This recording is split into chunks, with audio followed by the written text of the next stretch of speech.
I'm JP Tuesday. And I'm Kiki Cannon. As lifelong Disney fans, the work of countless talented Disney creatives have shaped our lives. Now, as the Disney catalog expands, we're taking a journey through film and television to discover if that spark that shaped us as children lives on in adulthood. Does your favorite Disney media still cast that same spell? Join us as we find out. We are Rewatching the Magic. Hi, Kiki. Hi, Tuesday. We are continuing AI month with Pixar's WALL-E, a movie. We talked about, Fox doing their version of What If Robots Had Feelings with Robots. And this is actual Pixar doing What If Robots Had Feelings. I kind of think this one did it better. Yeah, I mean, not to skip to the end here, but yeah, I think that's the general consensus among literally everyone. Yeah, I mean, this is a movie that I've wanted to talk about for a while. It was one of when we decided that we were going to do AI month, this was like, this is going to be the top of our list of films we have to talk about. The idea of this movie, we'll get to like the environmentalist messages of the movie later on, but the main reason of doing this movie was really because of the movie Finding Nemo. Both Finding Nemo and this movie directed by Andrew Stanton, who we have talked about in the past when we talked about Finding Nemo, and he was the director of John Carter. Not going to blame him on that one. But he's, in terms of upcoming projects, he is the director of the upcoming Toy Story 5. So, I'm willing to give Toy Story 5 a chance based on that alone. Yeah. So the idea of, after doing Finding Nemo and doing those water effects in that movie, replicating the effects of water in computers, they wanted to do a movie set in space. And they came up with this story. And you can kind of see, the scene where Wally and Eve are flying through space. You can kind of see the influence from Finding Nemo in that, and I think they did a good job with that, with the space effects. Yeah. The major thing I want to talk about when it comes to this movie is, for basically the first half of this movie, there is no dialogue. And I am surprised that Disney let that happen. That Disney put enough faith into this movie that they allowed the two lead characters essentially to not speak for the majority of this movie. They'll say one word or two. They'll say their names, Wally, Eve. But that's most of their dialogue, is saying each other's names and plant and directive. So, it's not really until, the 40-minute mark where we start getting traditional dialogue from the people on the ship. I'm just surprised Disney went there. I'm surprised Disney allowed that to happen and not say, hey, we need to have these characters speak and have conversations because we're aiming this movie towards families and we don't want the kids to get bored because the characters on the screen aren't talking. Yeah, I was really shocked when I first watched this movie about how much faith they put into just the visuals and the the musical scoring and tiny little, the blips and bleeps and stuff. We don't even know that Wally can say anything resembling human speech until after Eve arrives. Mm. And then Eve goes through various human languages. And it is only after, at least in the, original film version, it's only after Wally recognizes English that we hear him speak for the first time. Mm. But before that, we know that he seems to maybe understand English. It's possible that his knowledge of English is just coming from the one movie. The one movie that has survived on Earth. Hello, Dolly. Yeah, that was another thing that shocked me, because of course this was made before the Fox buyout, so Mm-hmm. Disney had to license the movie at the time. And the film starts with the music from Hello Dolly. And that'll throw you, on your first watch.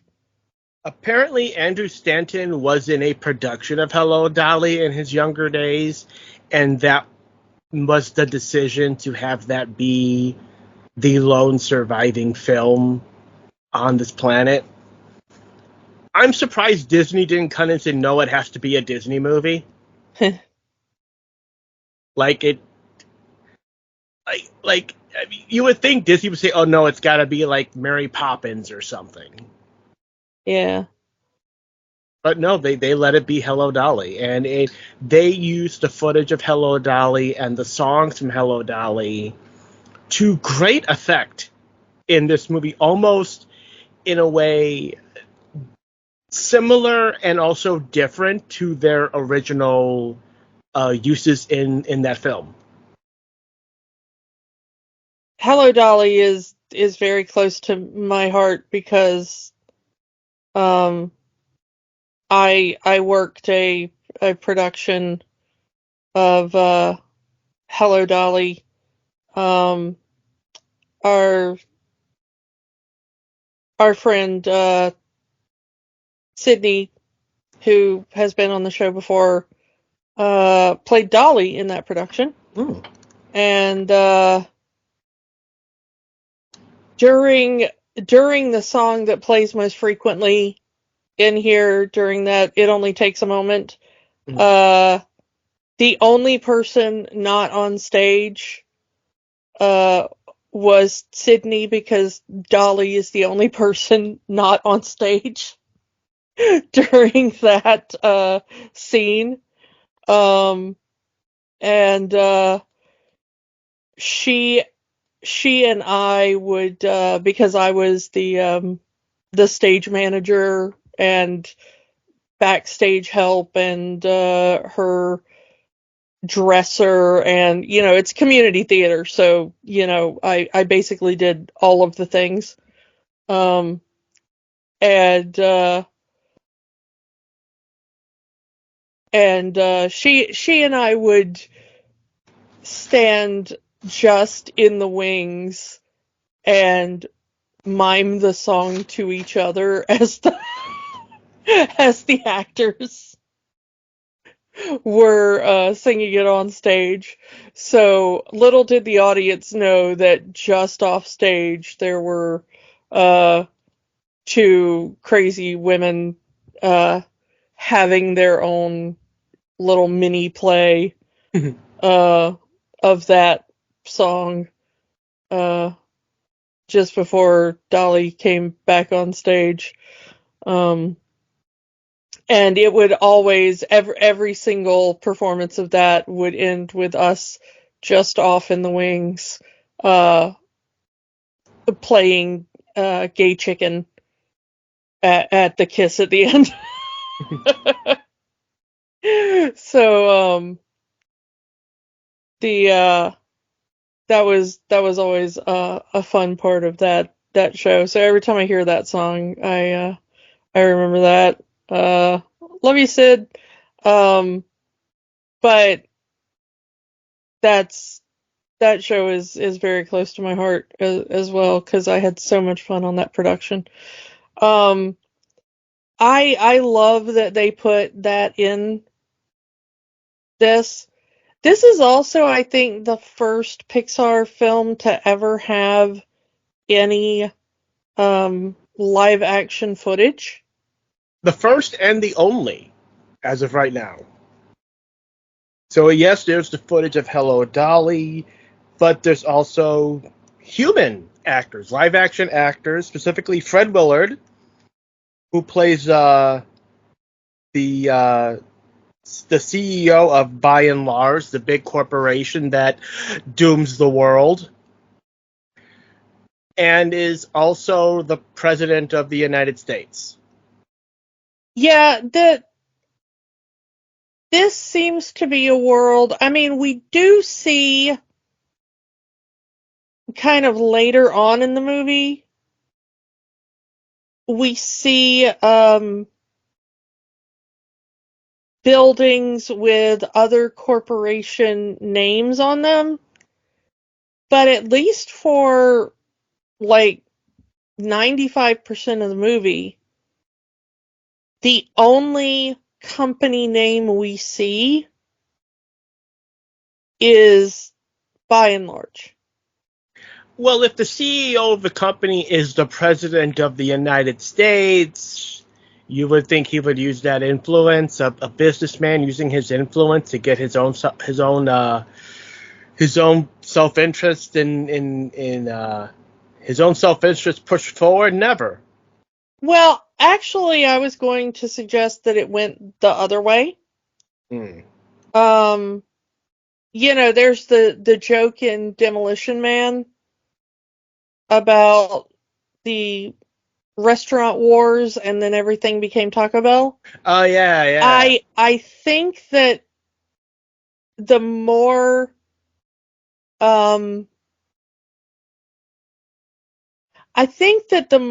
the more logical explanation would be that a corporation like By and Large probably lobbied whatever government there was to say that, hey, you should take away the antitrust laws that keeps corporations from conglomerating and forming monopolies, which, they're already doing. The antitrust laws have weakened a lot. As we say on a Disney podcast. Yeah, as we say on a Disney podcast. And I mean, this is really an ironic storyline in a Disney movie, but the thing is that this was made before Disney started buying literally everything. Yeah, they didn't own Marvel yet. They didn't own Lucasfilm yet. They definitely didn't own Fox yet. Yeah, so this kind of started to foreshadow what Disney would become very shortly.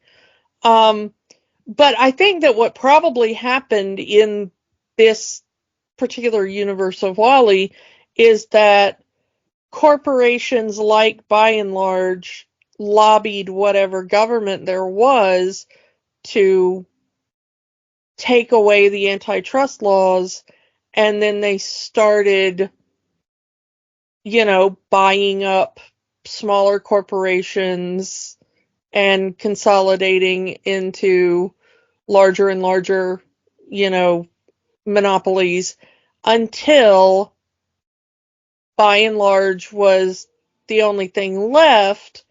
And then it became, kind of like in Idiocracy, where it's like, the American government brought to you by Brondo, and it's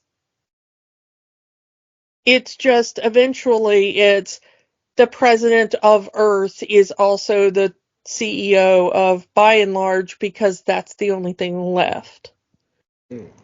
And so you get these, like, buildings that we see at the end of the movie that still have names of presumably other corporations that might be their version of, like, small independent corporations comparatively, or subsidies, subsidiaries of By and Large, to make it look like they're not controlling 100% of everything.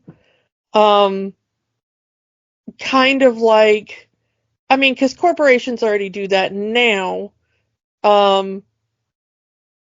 If you go look up, like, who makes, your orange juice, it's going to be the Coca-Cola company, and you just don't know that.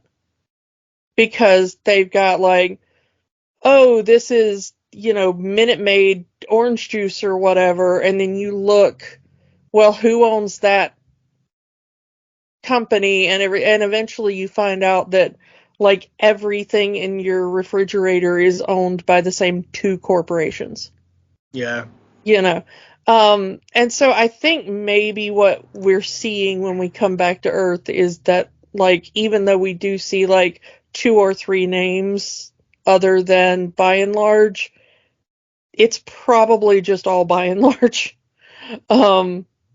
Trying to, before they completely destroyed the Earth, that they were probably like, no, we're not completely controlling everything.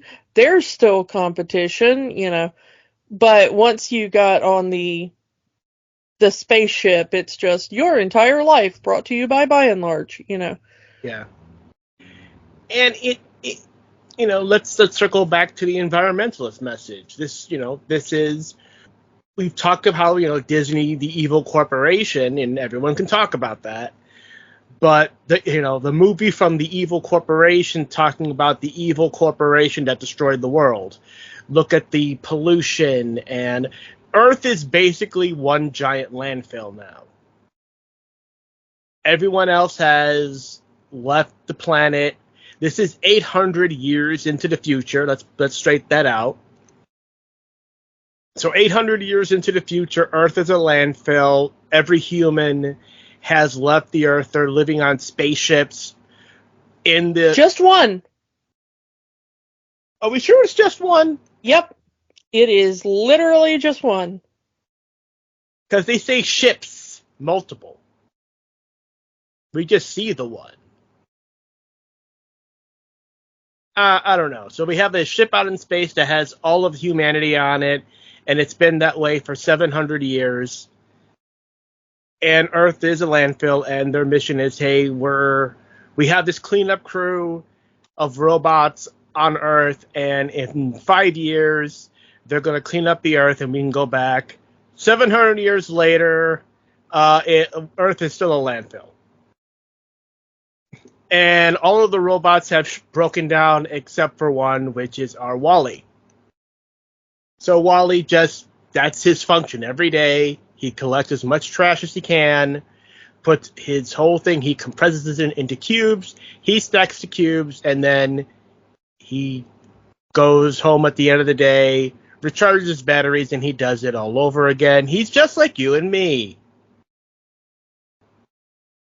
It is like the ultimate bad ending for the planet, that humanity has just poisoned the planet to the point where it cannot sustain any kind of life, because we don't see any animals on this planet either. It's robots and cockroaches. And not even cockroaches, like one cockroach. Yeah. An immortal cockroach at that. Yeah, I mean, the thing is like, at the longest, that type of cockroach, I mean, at least in our world today, who knows, maybe there's like some weird chemical or something in all this waste that makes it immortal. Generally, you're looking at maybe a year for a lifespan of that type of cockroach. Some can live up to 2 years. This cockroach is constantly getting run over by Wally and just popping back up like it's nothing. Yeah, they are difficult to kill. So, which is why I joke that it's an immortal cockroach. Yeah. That is the only part of the movie I do not like. I can deal with literally anything on the planet except for cockroaches. That's like my one thing. No. Mm-mm. This is not Bug's Life 2? No. I mean, you could have put anything else in there, like beetles, spiders, snakes, like anything else, and I would have been like, oh, that's adorable. Like, no, not roaches. we don't do roaches. What animal would you have given Wally as his little companion if you would have given him one? I don't know, like a dung beetle or a roly poly or a. I would have given him a rat.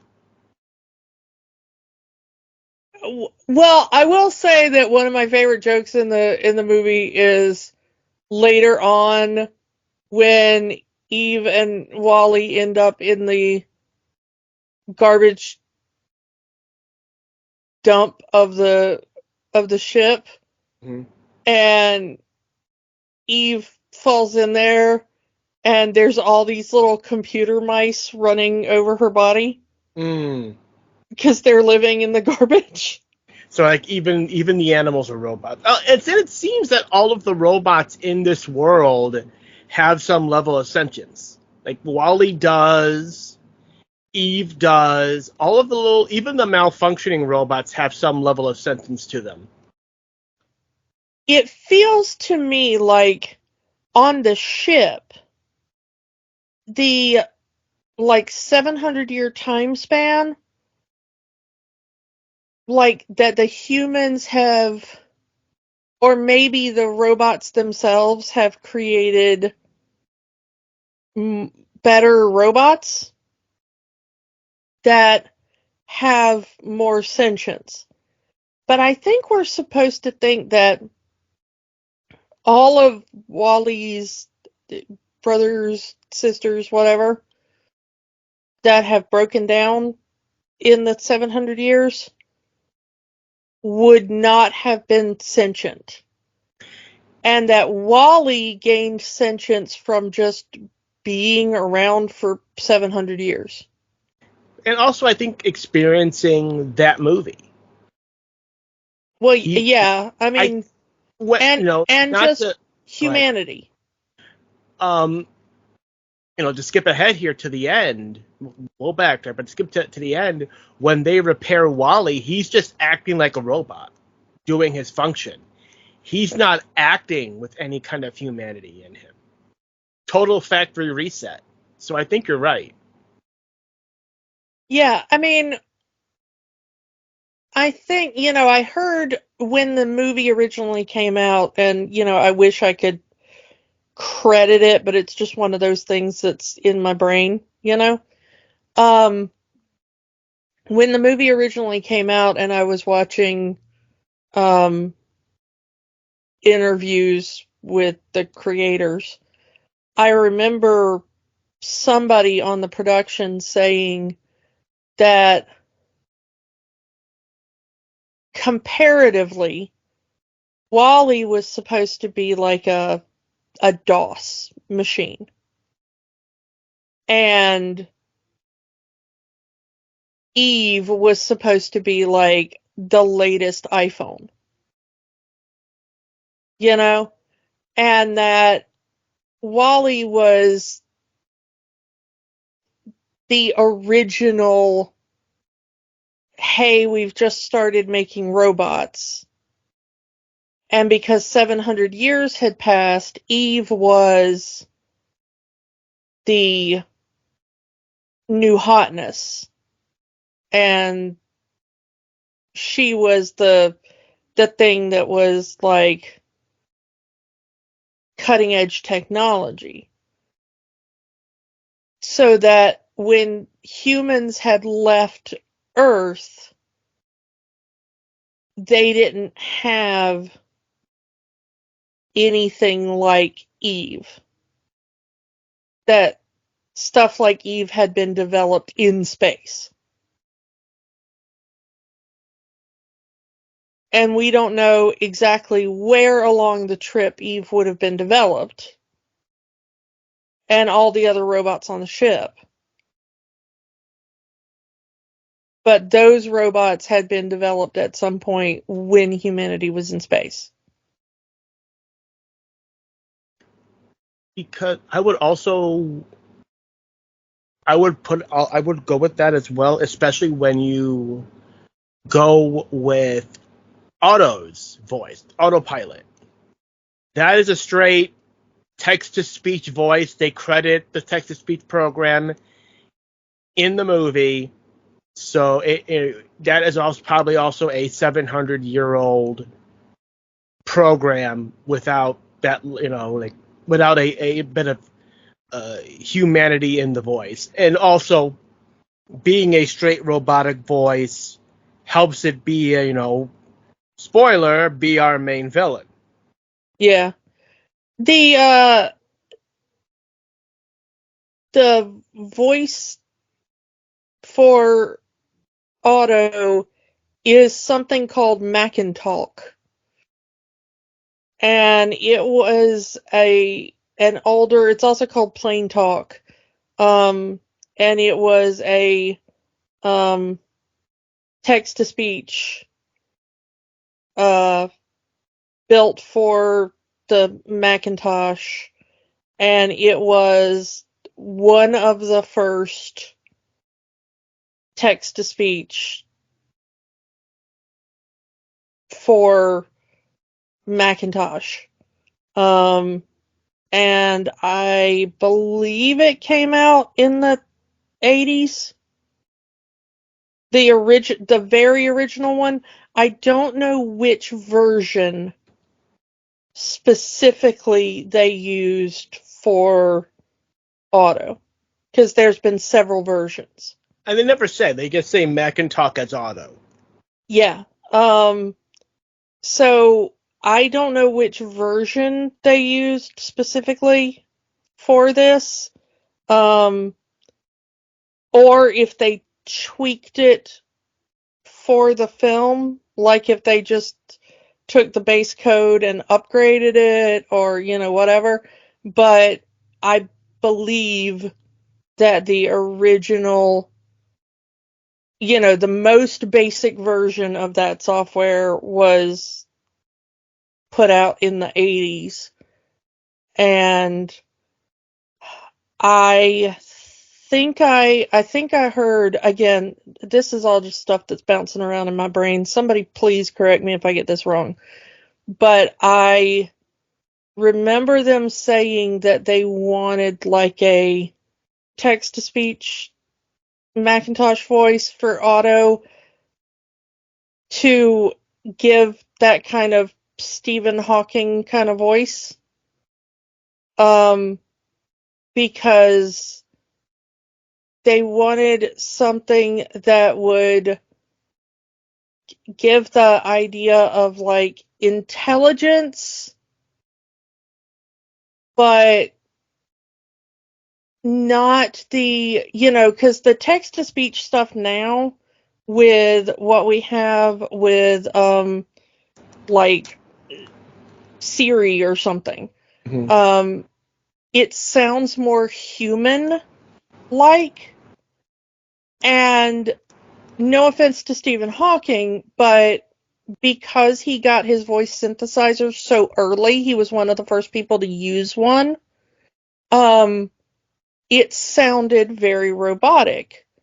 And over the years, they asked him, hey, the technology has come so far, we can, like, it got so far that they were like, we can even probably recreate your original speaking voice. And he declined because he said, I've been using this voice for so many decades, it now feels like my voice. This is how I am recognized. And like it got to the point that he was like, when I hear my voice in my head, it sounds like this now, And so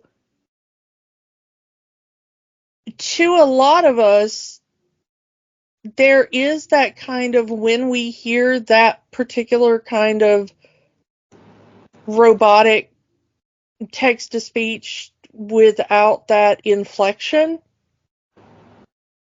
it does bring up that idea of like a very intelligent,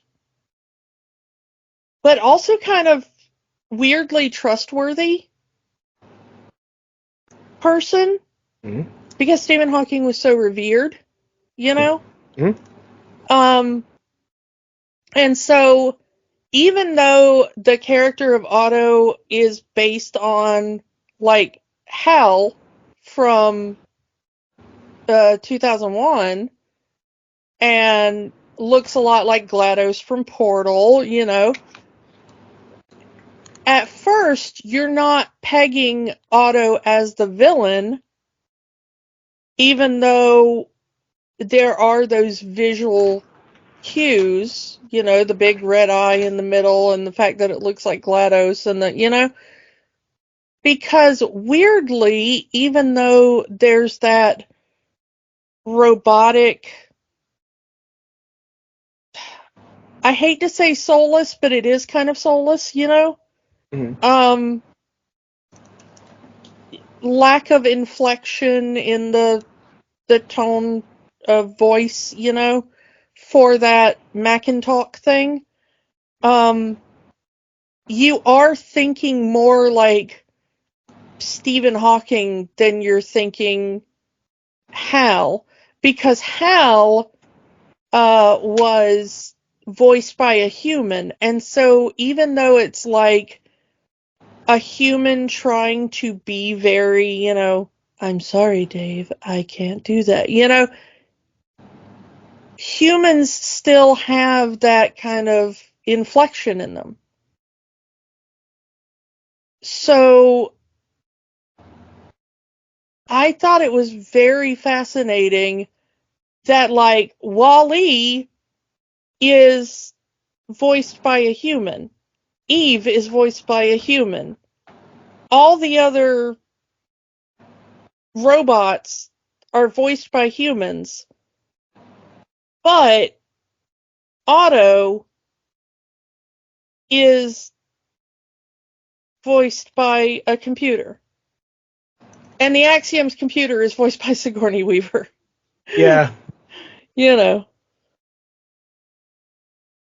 Not the last time she would do Pixar. She would do Finding Dory a few years later. Yeah. What's so funny is when you realize that's Sigourney Weaver as the computer, you can't help but think like, I have one job on this ship. It is stupid, but I'm going to do it. I'm surprised they didn't make that call back with the captain though. Like the captain wakes up, okay, oh wait, I have to do the morning speech, I have to do this, and it's the only job I got on here. It's like there was your perfect moment to make that reference. Yeah. Or reverse it, that the computer is like, all right, Captain, time to make your speech. Be like, good morning, passengers. Good morning, passengers. Like reverse it and have the computer tell him what to do. Yeah. Speaking of the humans that voice the robot, let's talk a little bit about who voiced Wally. Yeah, we've talked about him before. Ben Burtt. Perhaps you may have heard of him. Ah! Yes, he is the Wilhelm scream guy. He is credited for the finding, at least, the scream that has become known as the Wilhelm scream. Ah! Yeah, Ben Burtt is the most famous sound designer in Hollywood. He's probably the only sound designer anybody can name by name. You know him, if not for popularizing the Wilhelm scream, you know him for creating all of the iconic Star Wars sound effects.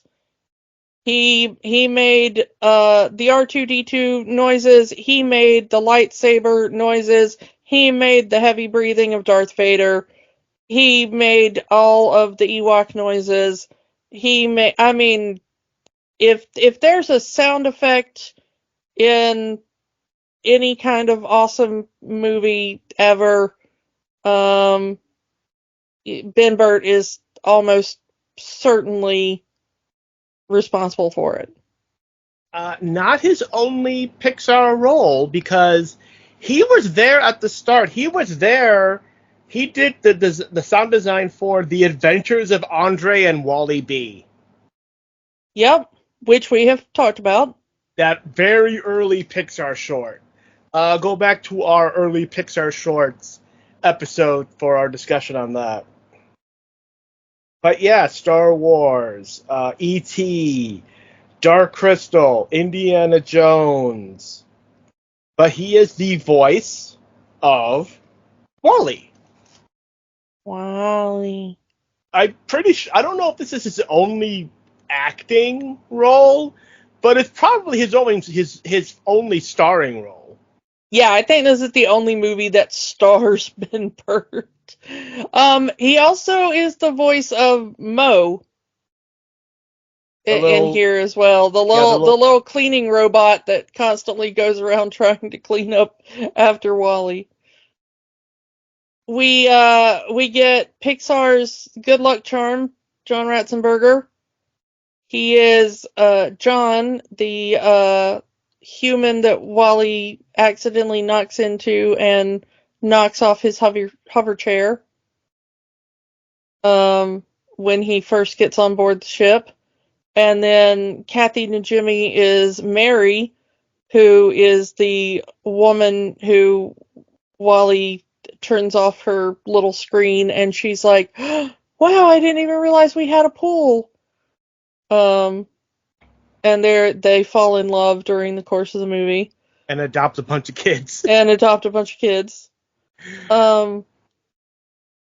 So yeah, the Eve is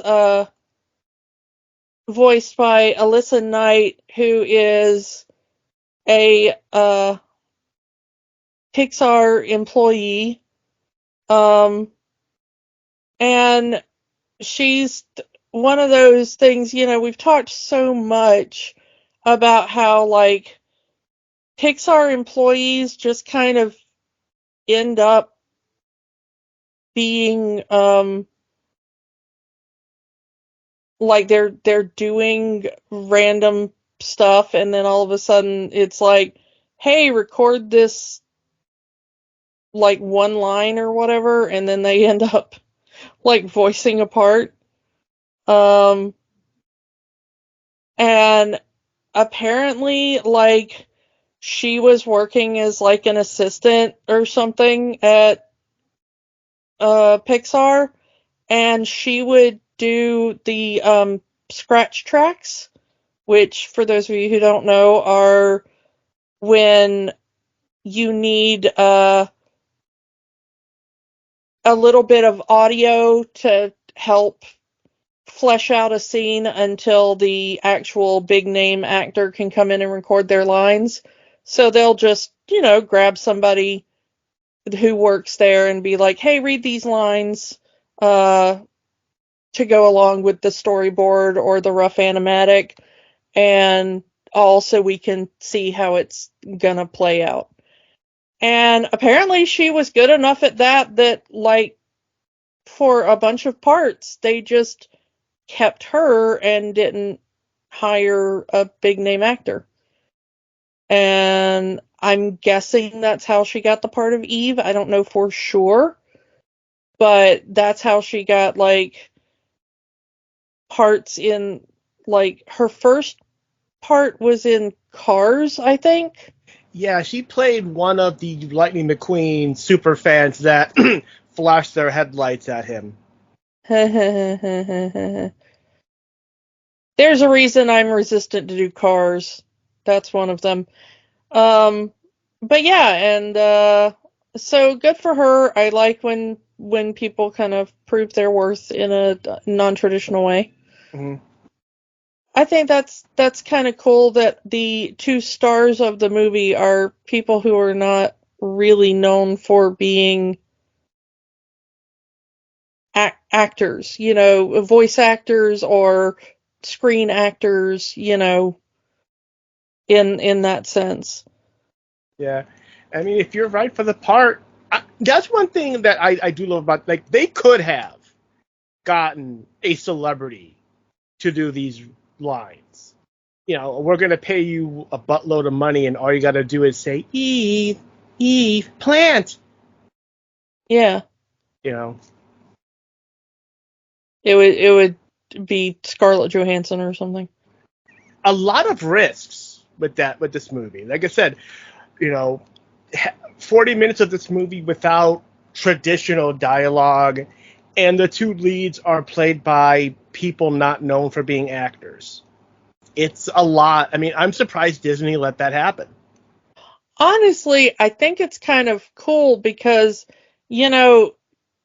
when you do all these movies to other markets, Mm-hmm. you have to um, dub them over into different languages.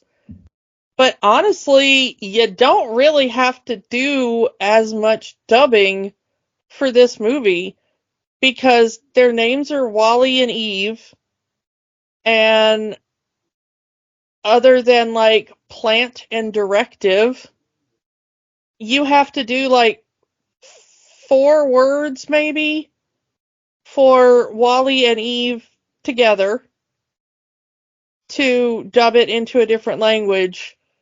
So then you just have to do the human characters, which is not really that much of the movie. Mm-hmm. Like, this probably saved them a ton of money on localization.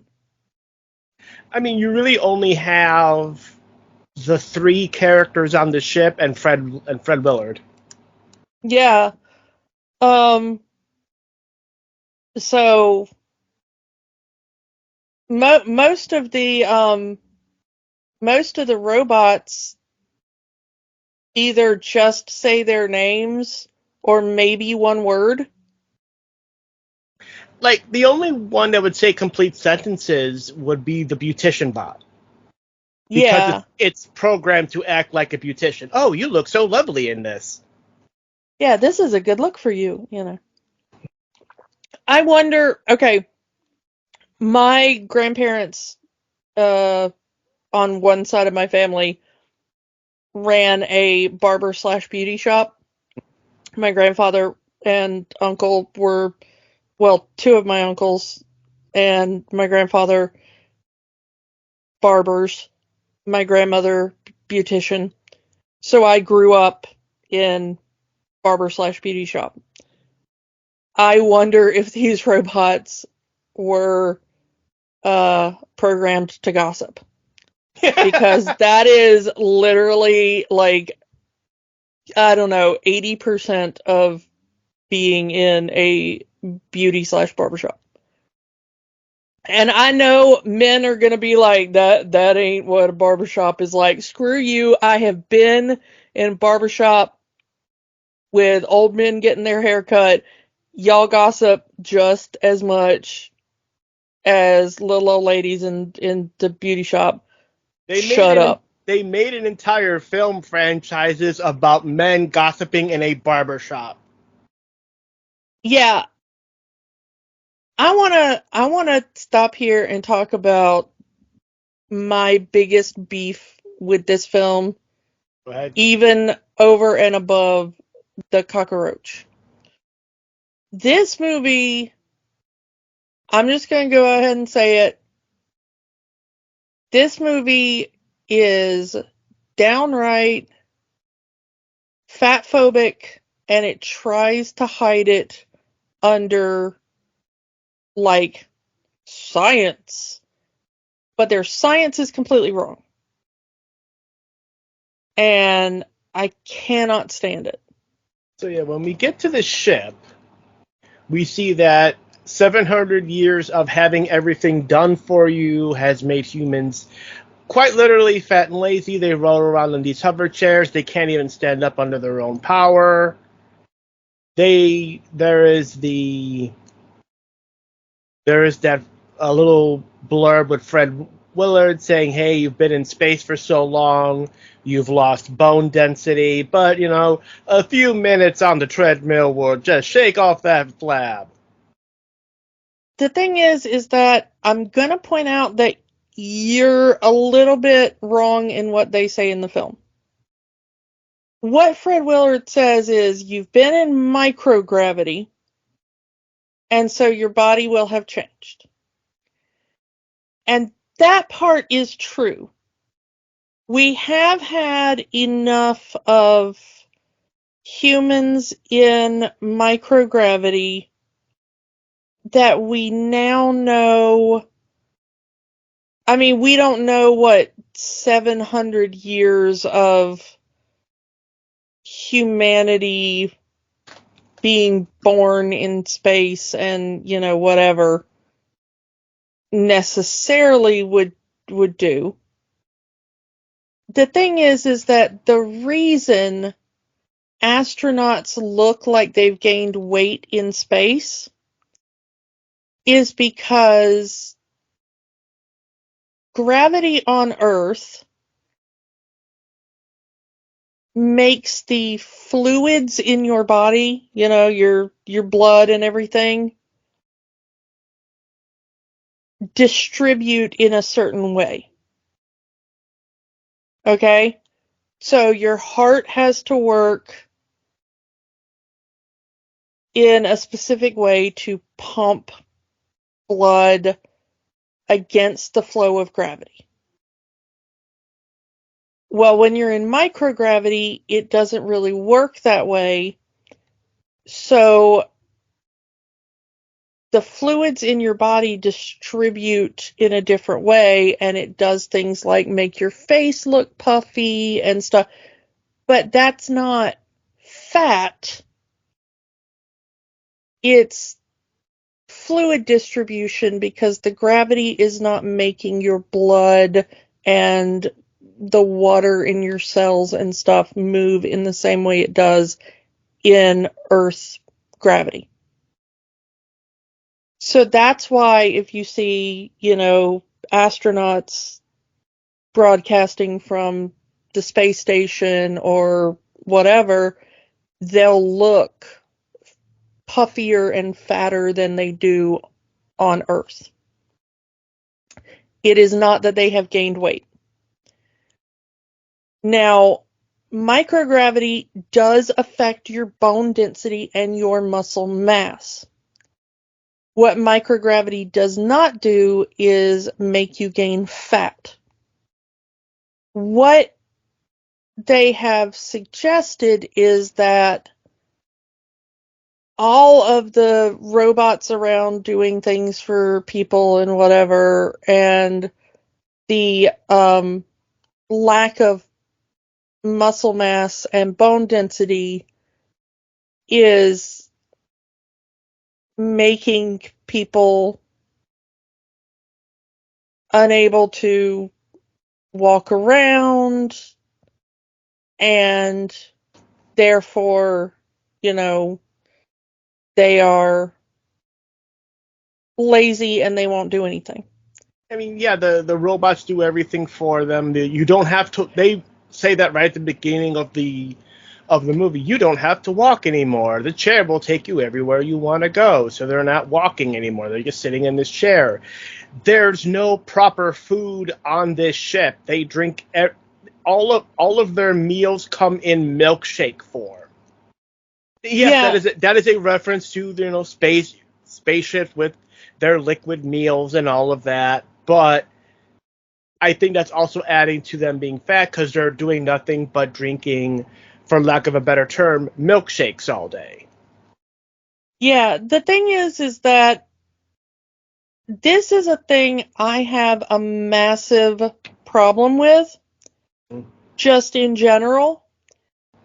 I used to teach an entire lesson in one of my classes on this concept, that I do not believe that humans are inherently lazy. I believe that is kind of a weird capitalist propaganda. I think that what people describe as laziness is the idea of you're not being productive for the capitalist system. But we have proven over and over again that if people's basic needs are met, people will do things. They will create things. They will invent things. But what they will not do without coercion is sit in an office all day and type mindlessly at a computer at a thing that they have no interest in. Yeah, they will do things that need to be done, or they will do things that interest them.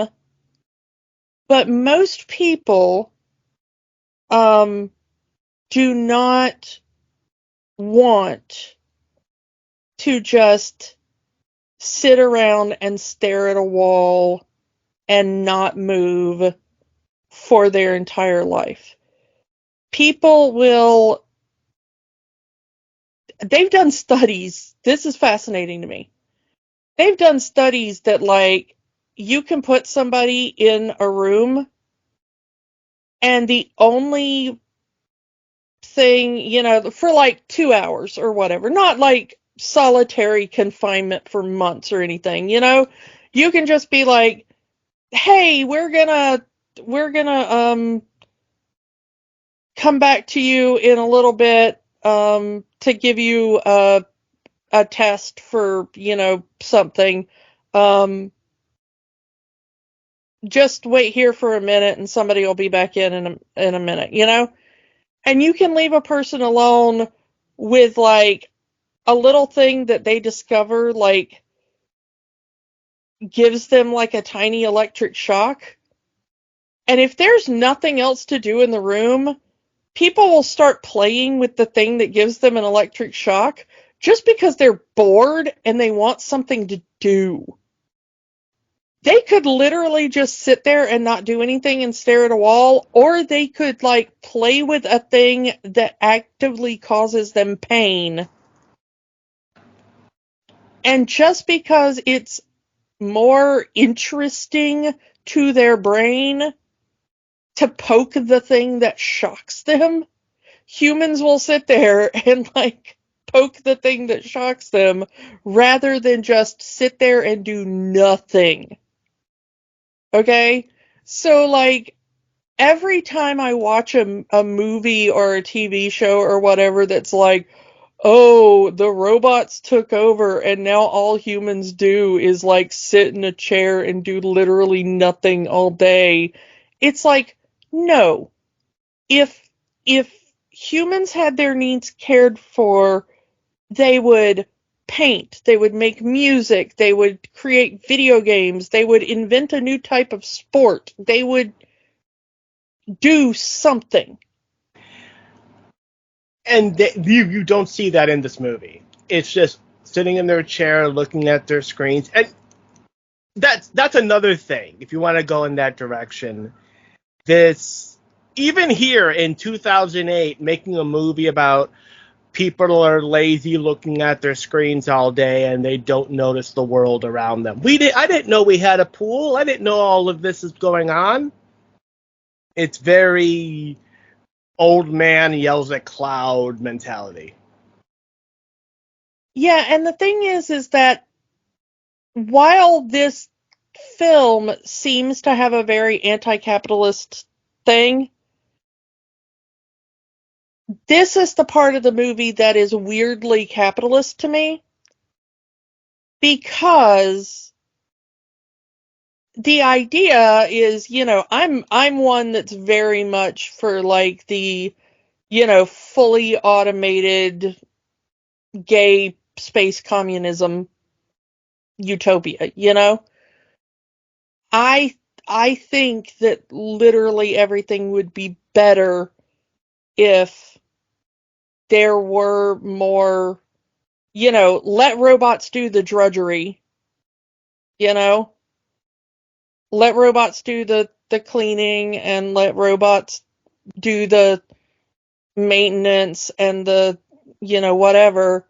And then humans can do the human stuff that humans are better at.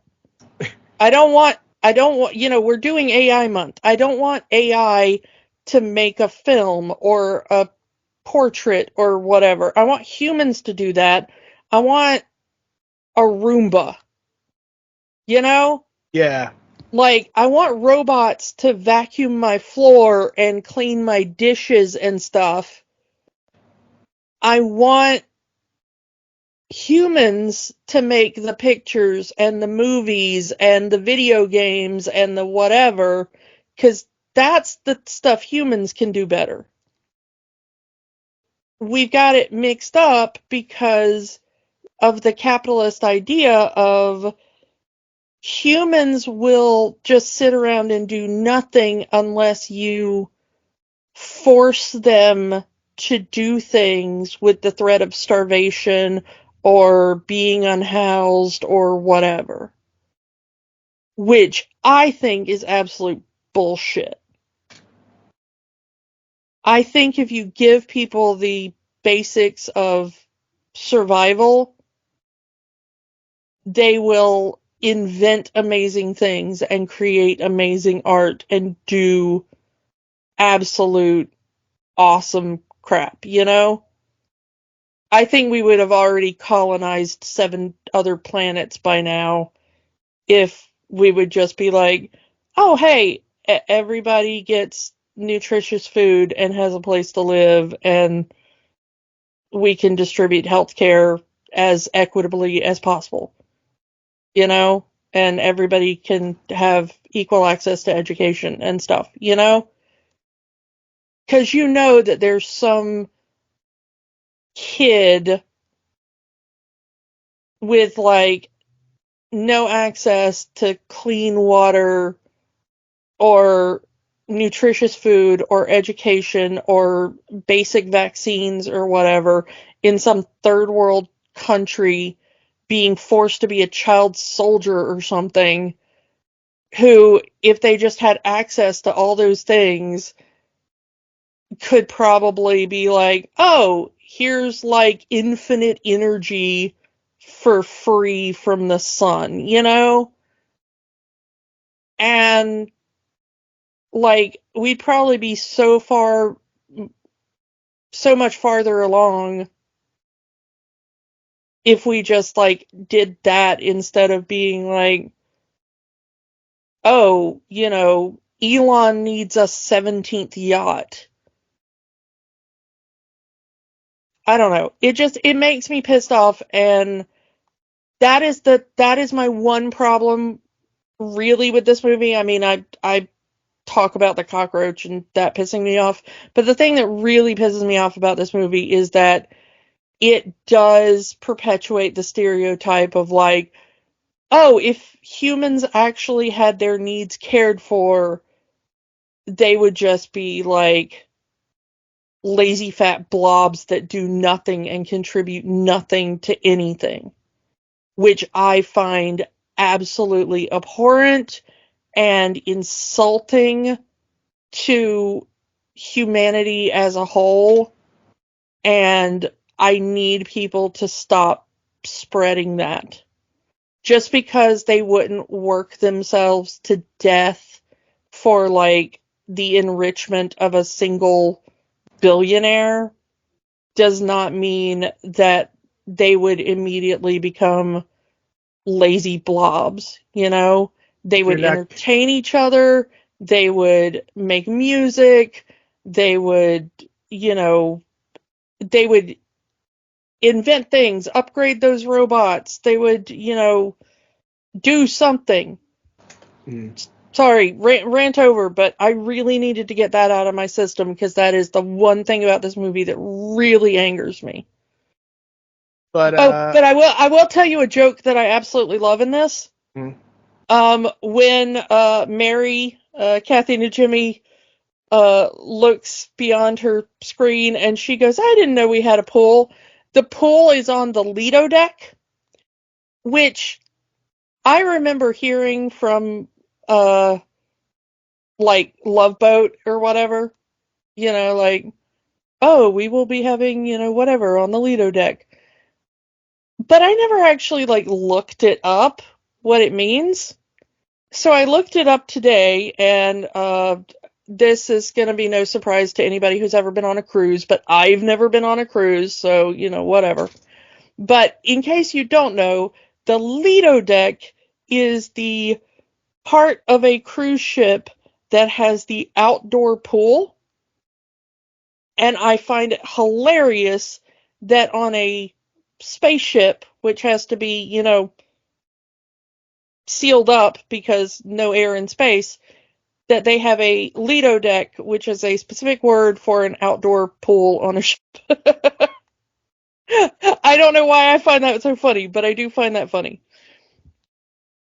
So let's do our typical Pixar references in here. You mentioned John Ratzenberger, the Good Luck Charm of Pixar, the Pizza Planet truck, which is one of the things that Eve scans for the plant, and the big one, and probably the best use of this Pixar reference, Protocol A113.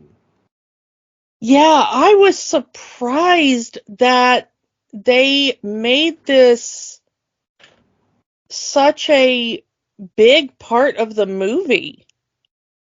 So for those of you who may not know what that means, of course, A113 is the classroom number at CalArts that a lot of Disney animators were in. So a lot of Disney animators, once they get into Disney, like to make that reference to that classroom. So to make that classroom reference a major part of the movie, that it's the protocol that says Earth is uninhabitable and we're going to just stay in space forever to preserve humanity. That is amazing, and that is just again, it's probably the best use of the A113, for lack of a better term, meme in Pixar, in any Pixar movie. So yeah, we get that clip of Fred Willard, that it's just for the autopilot to see that, yeah, we screwed up. The 5-year plan isn't working. We can't go back to Earth, stay in space. But of course, they see the plant. We have the plant. That means that plant life can exist on Earth now after 700 years. We can go back. We can start planting again. We can make farms. We can do this, that, and the other. We can go home. But Otto falls full bill and is that, I can't do that, Dave, because Protocol A113 overrides all other directives. Even if they found the plant, they couldn't go because that protocol was initiated. And it's just, that sets in motion the entire third act of the movie. I find it fascinating that the CEO/president gave up after 5 years. He looked at the state that the Earth was in, and he was like, hey, y'all are going to go on a 5-year mission. Shout out to original Star Trek. And we're going to clean up the garbage and make Earth habitable again. And then we're going to come back. And you can tell that he gave up once he realized he would not reach his 5-year mark. But the thing is that you should have seen that coming. Like, even with all of the other WALL-E units that we see around the planet that have eventually broken down, and all of the incinerator machines and everything, there is no way that even with all those robots working, that was going to be a 5-year job. He even says it's easier just to stay in space. Yeah, who's the lazy one, dude? I'm getting off this rock, stay in space forever. I wondered what the original captains thought, because I know that the captain is like, all right, it's the 700th anniversary of our 5-year mission or whatever. But everybody's just kind of used to, we're in space, we're gonna be in space, you know? What was the captain asking questions 10 years in? That's kind of what I want to know. Maybe he was asking too many questions and Otto had him taken care of. Well, this is kind of the fascinating thing. They put up the list of service years for the captains, and the captains all have like really long lives. So they all serve like, like 120 years or something. Mm-hmm. And the current captain has only been in there like 30 years or whatever. But all of the ones that came before him served like well over 100 years.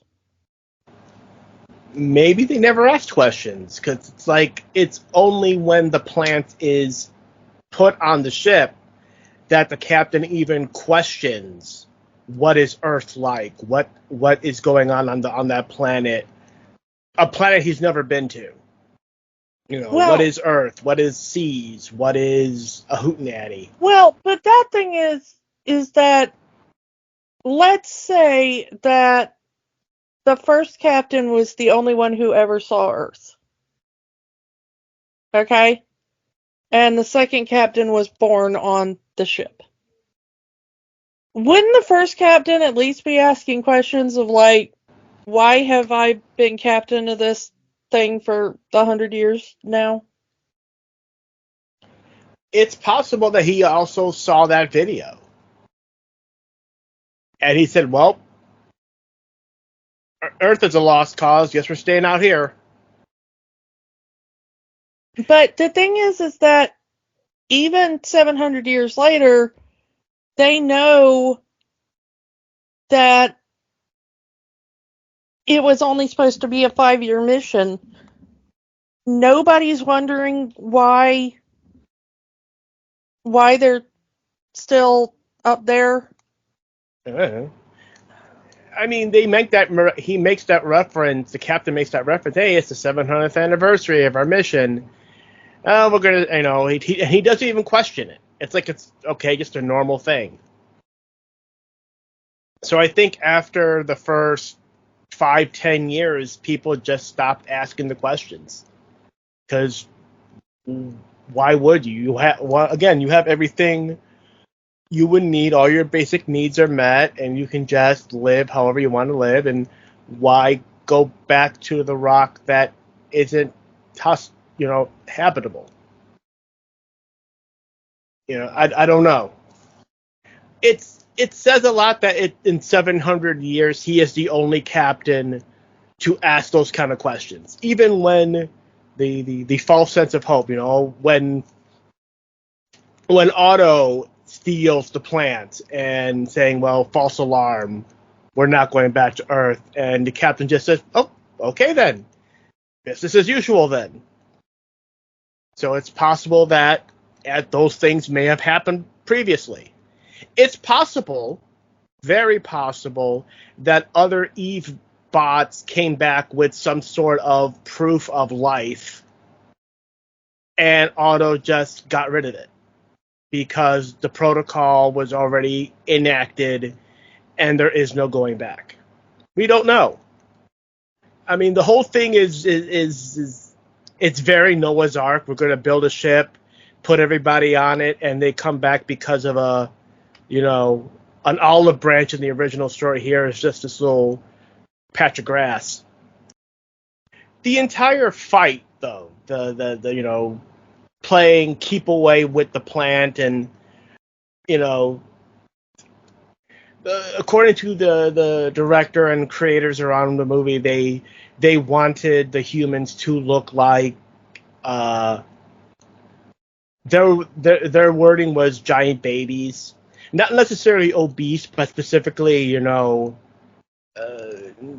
young babies, and hence they animated the walking animations of these characters as if a baby walking for the first time, and doing it with the captain with the 2001 music. I mean, I get what they were trying to do, but kind of going back to what you were saying earlier, I don't know if is it an earned moment? I don't know. It's a well animated moment, as Wally makes his sacrifice, forcing that plant container up while the plant gets passed around, and Wally's ultimate sacrifice there. And they make it to Earth, and I've said this before when we talked last month about Inspector Gadget, how the power of love moment has to be earned. I honestly believe that moment gets definitely earned here. And yes, the power of love happening between two robots, where it's Eve humming the song from Hello Dolly as they do the robot equivalent of kissing to bring Wally's memories back and give him, for lack of a better term, his humanity back. I do like the symbolism of holding hands throughout the movie. How that gets used not only with the robots but with some of the humans as well. Especially with John and Mary.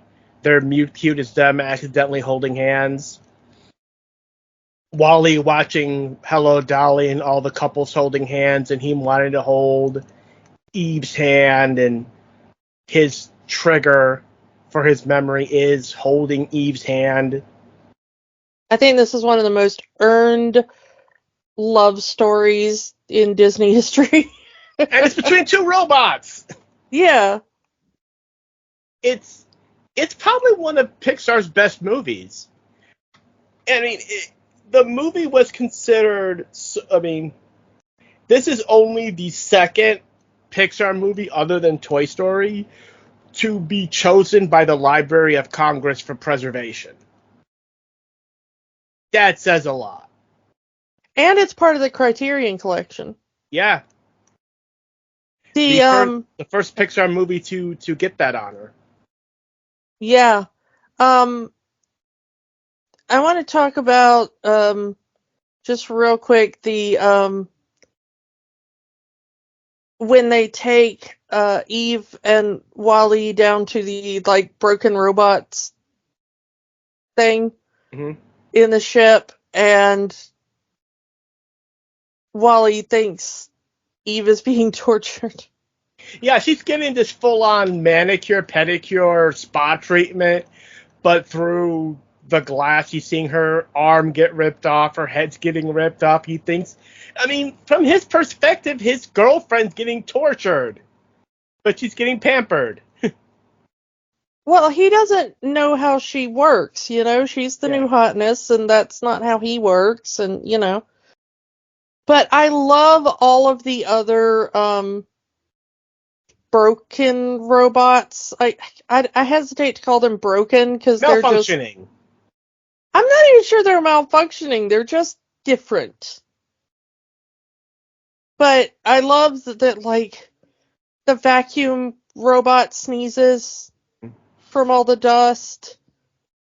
Um, the makeup robot just has like so much campy makeup. It's so insane, and I love it. Yeah. I love that there's the defibrillator robot that goes around screaming Claire and like hits the other robots that are blocking their way to get them out of there, you know. The umbrella robot that keeps folding back on itself. The massaging robot that's punching everybody. Yeah, there's so many inventive, weird little robots that are down in the. I love that Wally accidentally sets them free by not exactly knowing how Eve's arm works. He's holding it backwards. Mm-hmm. And so he tries to point it at the robots that he thinks are torturing Eve. And instead he fires it backwards.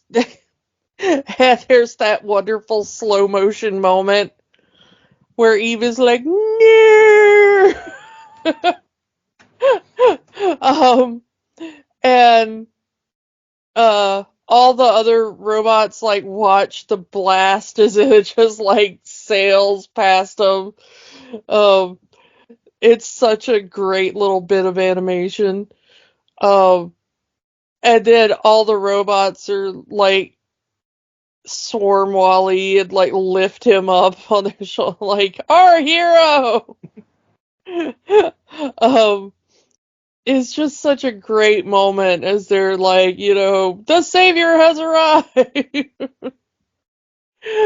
uh, and I love that comes back later when Wally and Eve need to like escape, and the other robots come in and they're like creating a barrier, between Wally and Eve and the robots that are chasing them, and they get into that big fight scene.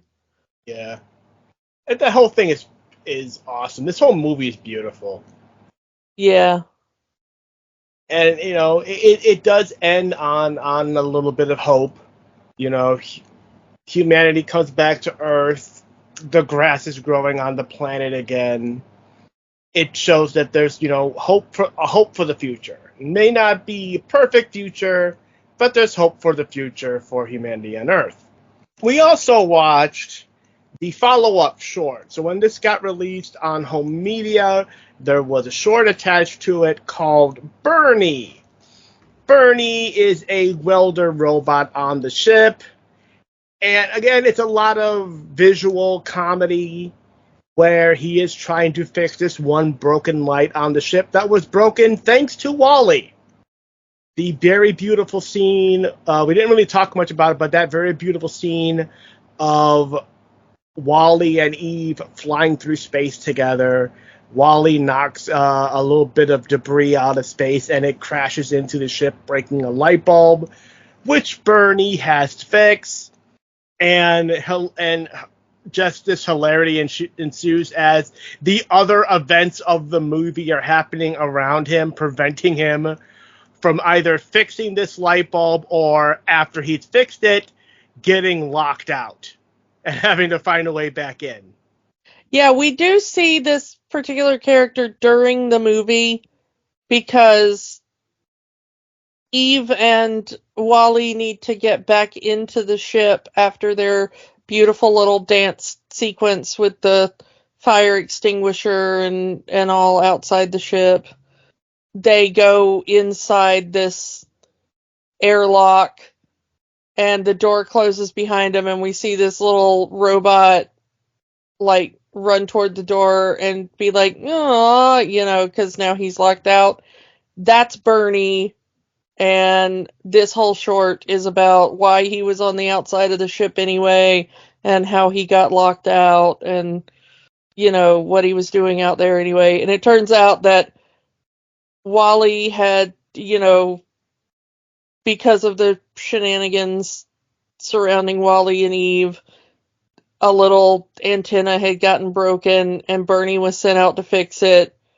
And then he got locked out, and he keeps trying to get back inside, and like in the scene in the movie where Wally and Eve almost get flushed out with the garbage, he sees that an airlock is open, and so he rushes towards it, and he just misses it as Wally and Eve close the airlock. And then he's like, nah. I do like, it's that for lack of a better term, that Rosencrantz and Guildenstern are dead kind of comedy. Yeah. Where, the movie is happening around this character. We're just seeing the movie from the perspective of a background character. Yeah, I do like that sort of humor. You see the movie from a different perspective, and I like it. I do, I suggest, if you've never seen the short, watching it, because it does add a little context to that. But I like that, he keeps trying to fix the thing as the movie goes on, and eventually he gets, there's a great 2001 reference as he gets inside the ship safely enough just in time for the ship to hit hyperspace on its way back to Earth, and you see him get like the full throttle of hyperspace like blasted into his eyeballs, and it's that scene at the end of 2001 where like the human sees like all of space-time in front of him, you know? And poor little Bernie just gets like all of that like burned into his eye sockets because he doesn't know what's going on. And then like finally they land on Earth, he repairs the thing, and he flies off the ship, and he's like turns the antenna on and it works, and he's like, yeah, and then something hits the antenna and breaks it again, and he's like, ah, and he falls over. It's the escape pod because Yeah. He go after the lands in his ship. He goes inside to turn the power on, but the robot to turn the power has already left with everybody else. So he's in an escape pod, banging on it, trying to get out. The escape pod launches. He gets out. He finally clicks that on button, and then that hatch on the escape pod blows it out again. It's like perfect ending. It's very funny. It's like. Yeah, and then there's an after credits scene where like he's just lying there, and like the supply robot that keeps giving him like, because he keeps destroying stuff keeps destroying the replacement antenna that he keeps trying to repair it with, and so he keeps going back to this supply bot to get new ones, and eventually he collapses in front of the supply robot, and the supply robot just like leans down and pats his head and goes, there. Oh yeah, I mean it's a perfect follow-up to the movie. I would recommend watching Wall-E first and then watch Bernie. Well, yeah, because Bernie will make no sense if you don't watch Wall-E first, of course. But speaking of after credits things, I don't think I ever realized that there was an after credits thing on Wall-E. The after credit scene is the Pixar logo. So yeah, we get the Pixar logo at the end of the movie. Luxo jumps on the I, as he always does. Why does he hate that letter I? I don't know.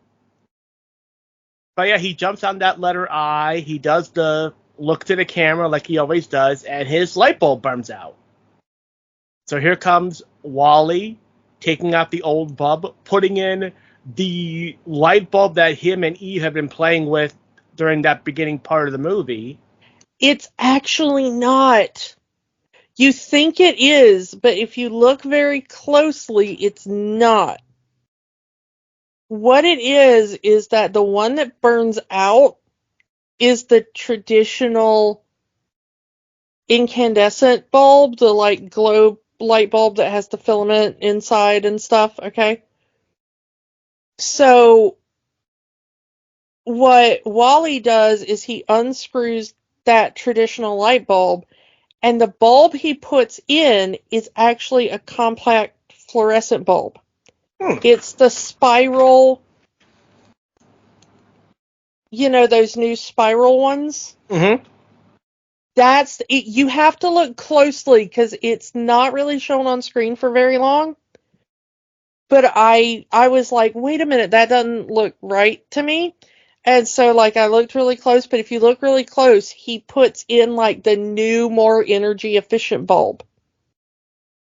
And once it turns on, it's just like light, and so you can't really see the shape of the bulb anymore. But if you look really close as he unscrews one and screws in the second one, it's one of those, like, I think they're called CFL. But it's the spiral-shaped ones that are more, they're longer lasting and more energy efficient and stuff. And as Wall-E scrolls off screen, he knocks over the R in the Pixar logo and then shapes his body to be the letter R. Yeah, it's so cute. So yeah, I mean, we talked last week how you like when movies, have fun with the opening logos. We don't really talk about having fun with the ending logo. Because most movies don't. Well, most movies don't even have ending logos, really. Disney movies specifically do. Yeah. The Walt Disney logo, the Pixar logo, the Lucasfilm logo, the Marvel logo, all are at the end of their films. And Pixar really is like the only one that has fun with it. So yeah. I mean, we already said at the beginning, but yes, this movie does have the magic. It was so awesome to come back and watch this movie again. This is probably, you know, one of, if not the best of the Pixar movies. And like I said, and that's saying a lot coming from them. Half the movie is characters who don't talk. The fact that this is such a beloved movie that,